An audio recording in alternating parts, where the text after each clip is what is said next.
In fact Gujarat முதலமைச்சராக நரேந்திர மோடி அவர்கள் இருக்கும்பொழுது இதை எதிர்த்தார். அவர் மாத்திரம் எதிர்க்கல, கர்நாடகா, மகாராஷ்டிரா எதிர்த்தது, கேரளா எதிர்த்தது, தமிழ்நாடு எதிர்த்தது. கேரளாவில் இப்போ காங்கிரஸ் கவர்மெண்ட், இப்போ இருக்கிற கவர்மெண்ட் அப்போ வந்து யூபிஏ இருக்கும்போது அதை எதிர்த்தாங்க.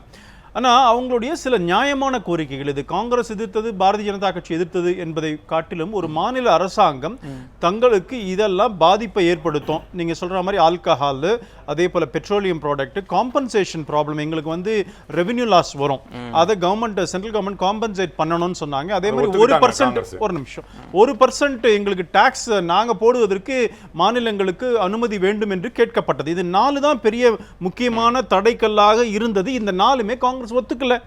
அதற்கு பிறகு தான் இப்பொழுது நீங்கள் யூ ரைட்லி பாயிண்டட் அவுட், இப்போ அந்த மாற்றங்களை ஏற்றுக்கொண்டிருக்கிறோம். மாநில அரசாங்கத்துக்கு 5 ஆண்டு காலம் காம்பன்சேட் ரெவென்யூ லாஸை காம்பன்சேட் செய்வதற்கு மத்திய அரசாங்கம் ஏற்றுக்கொண்டிருக்கிறது.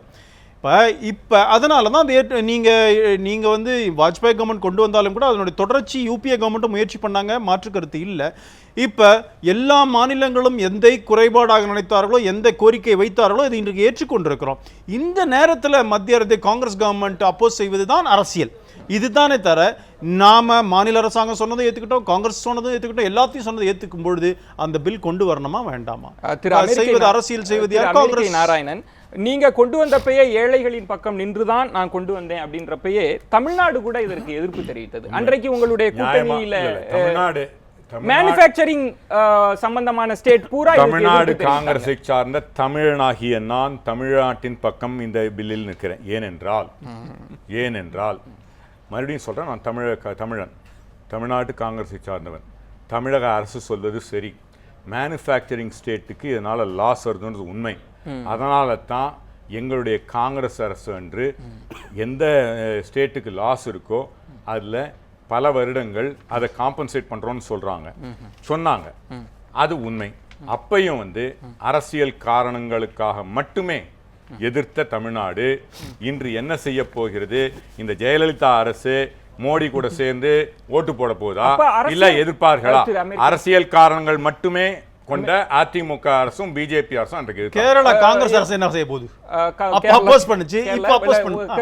கருணாநிதி எதிர்த்ததற்கான காரணம் என்ன? அரசியல் காரணங்கள். மறுபடியும் சொல்றேங்க, நானே எதிர்க்கிறேனே, நீங்களும் எதிர்க்க. ஆமா, ஏனென்றால் தமிழனாகிய நான் தமிழ்நாட்டுக்கு இது வரக்கூடாது, டாக்ஸ் குறையக்கூடாதுன்னு நான் நினைக்கிறேன்.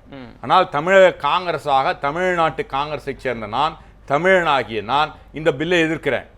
ஆனால் எங்களை காம்பன்சேட் செய்தால் then it is acceptable. Sir, Congress ஆதரிக்குது, இவரு தமிழன், இவரு நான் காங்கிரஸ்காரன் ஆனா தமிழை நான் எதிர்ப்பேங்கிறாரு. ஓகே, தட் இஸ் அது காங்கிரஸ்ல இருக்க எப்பவுமே இருக்கிற கன்ஃபியூஷன். நான் என்ன சொல்றேன்,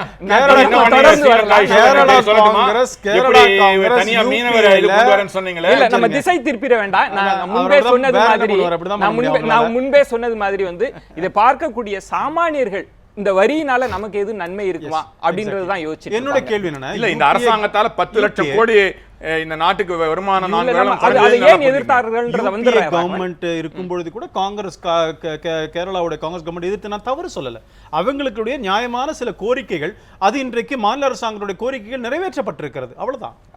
ஏன்னா நிலைக்குழுக்கு போனது. இப்ப காங்கிரஸ்க்கு இருக்கக்கூடிய இஷ்யூவே கூட வந்து திரு மோகன் கிட்டத்தட்ட 8 இஷ்யூ இருந்தது. இன்றைக்கு பெரிய பிரச்சனையே 3 இஷ்யூ.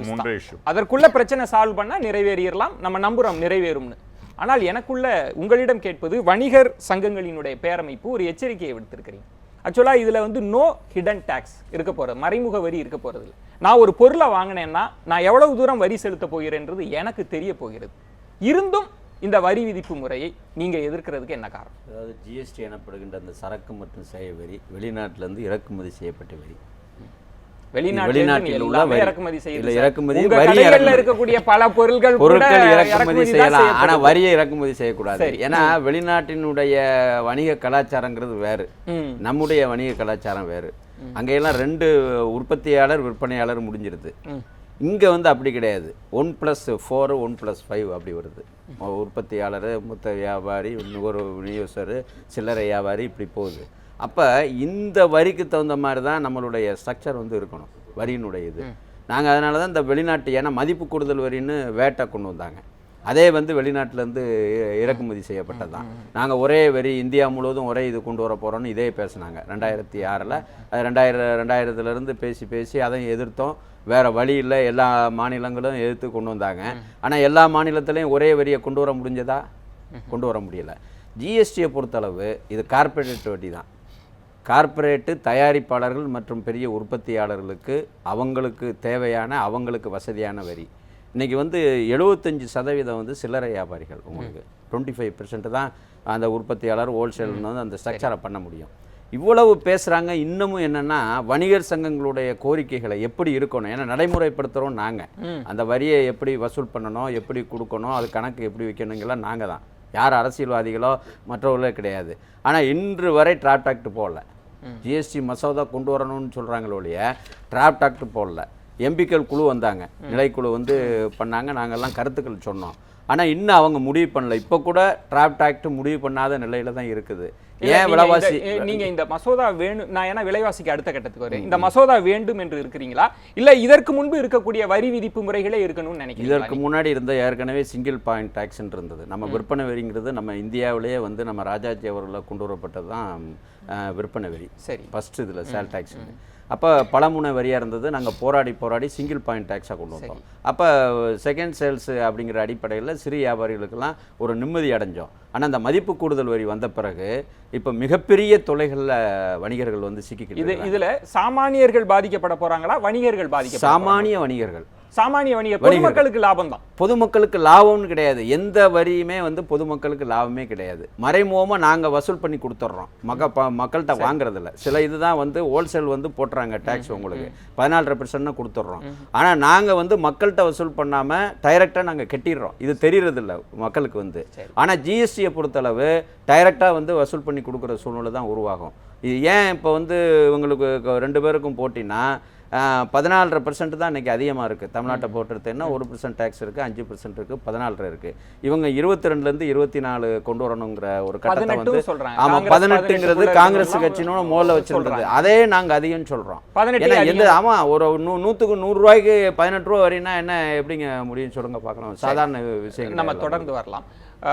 திரு மோகன் சொன்ன ஒரு பார்வை வந்து இதற்கு முன்பு இருக்கக்கூடிய வரி விதிப்பு முறையே சரியானது தான், அதுதான் எல்லாரையுமே பாதுகாக்கும். அதுவும் இல்லாமல் இந்தியாவில் சில்லறை வணிகர்கள் அப்படின்றது ஒரு பெரிய அளவில் இருக்கிறாங்க, அவங்களுக்கு பெரிய பாதிப்பு அப்படின்றாங்க. ஆனால் காங்கிரஸ் கட்சி இந்த வரி விதிப்பு முறை ஏழைகளுக்கு எந்த பாதகமும் ஏற்படுத்த கூடாது, அதனால நாங்கள் எதிர்க்கிறோன்றாங்க. ஆனால் இந்த வரி விதிப்பு முறையே அவங்க குற்றம் காண்றாங்க. நீங்கள் எப்படி பார்க்குறீங்க?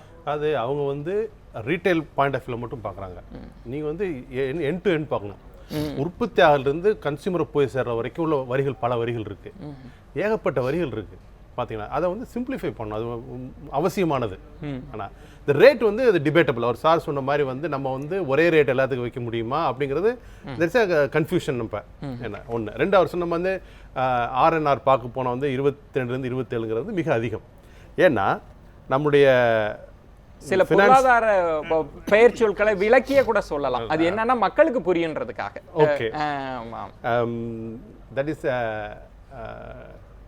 ஒரு நியூட்ரல் ரெவென்யூ நியூட்ரல். அப்படின்னா இந்த வரிகள் வசூலிக்கும் போது எந்த அரசுக்கும் இழப்பு இருக்கக்கூடாது. இப்போ எவ்வளோ வரி வசூலிக்கிறாங்களோ அதே வரிசை இந்த புது சட்டம் கொண்டு வருவதன் மூலமும் அதே வரியை வசூலித்தோம்னா இழப்பு இல்லை.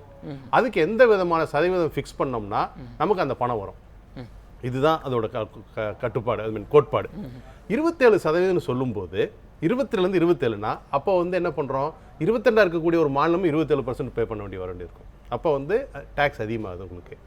2வது ஒரு பிரச்சனை என்னன்னா, இப்போ நம்ம என்ன சொல்கிறோம், ஜிஎஸ்டி வர்றது மூலம் வந்து ப்ராட் பேஸ்டாக டேக்ஸ் கலெக்ட் பண்ணுவோம், டிரான்ஸ்பரன்சி வரும், நிறைய பேர்த்த உள்ளே கொண்டு வரும். அப்படிங்கும்போது tax has to come down, tax is increasing. So அது வந்து கான்ட்ரடிக்டாக இருக்குது.